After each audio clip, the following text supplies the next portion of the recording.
World leaders meet at the Food Security Summit in Rome. Bangladesh is still recovering from the aftermath of last year's cyclone Sidr. The country, where more than 70 million people live on less than $1 a day, is now facing a food crisis. This is compounded by extreme weather and environmental decline. Over the years, water has become short, water has become polluted, access to water has declined, disasters have increased. The result is environment is now determining how much food access you will have. One of the biggest threats to the country's food security is extreme and variable weather associated with climate change. Scientists predict that rising sea levels along the delta's coast could submerge a third of Bangladesh in the next 2 decades. Oxfam International, in a comprehensive look at the expected effects on people from climate change, says some of the world's staple crops will be hit and the implications for millions could be disastrous. The report warns, quote, "Climate change's most savage impact on humanity in the near future is likely to be in the increase in hunger. The countries with existing problems in feeding their people are those most at risk from climate change. Millions of farmers will have to give up traditional crops as they experience changes in the seasons that they and their ancestors have depended on. Climate-related hunger may become the defining human tragedy of this century." The global food crisis was the subject of a heated 3-day meeting of world leaders in Rome.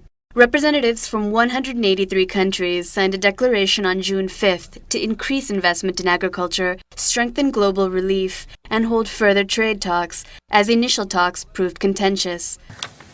The Secretary General opened the World Food Security Summit in Rome today, telling delegates, and this is a quote, "This day, more than 17,000 children will die of hunger, 1 every 5 seconds."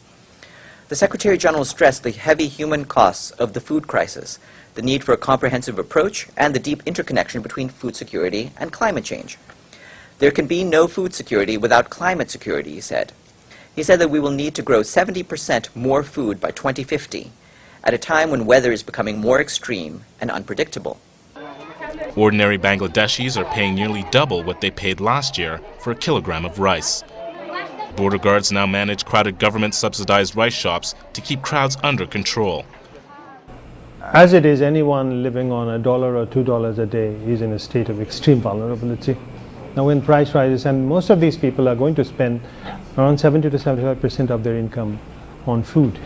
So the family budget is basically the food budget. This year the price increase for the basic essential cereal is about 35, in some cases even more.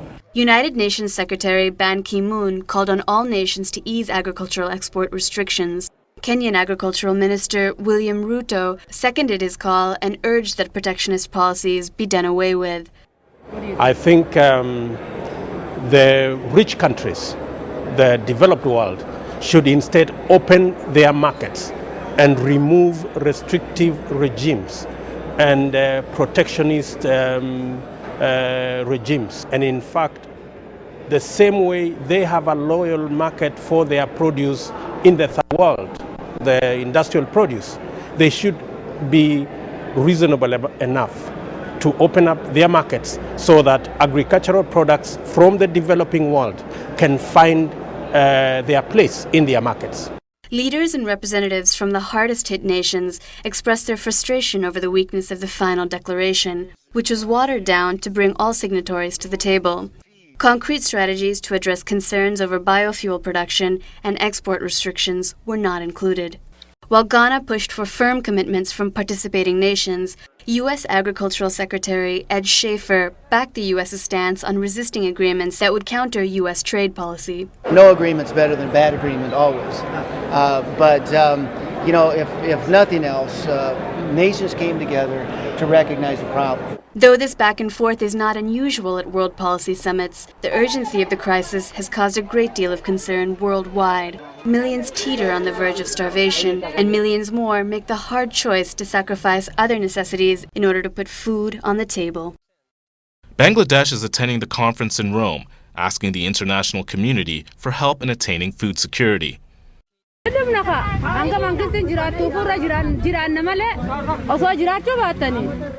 Read my book, it took me years to write. Will you take a look?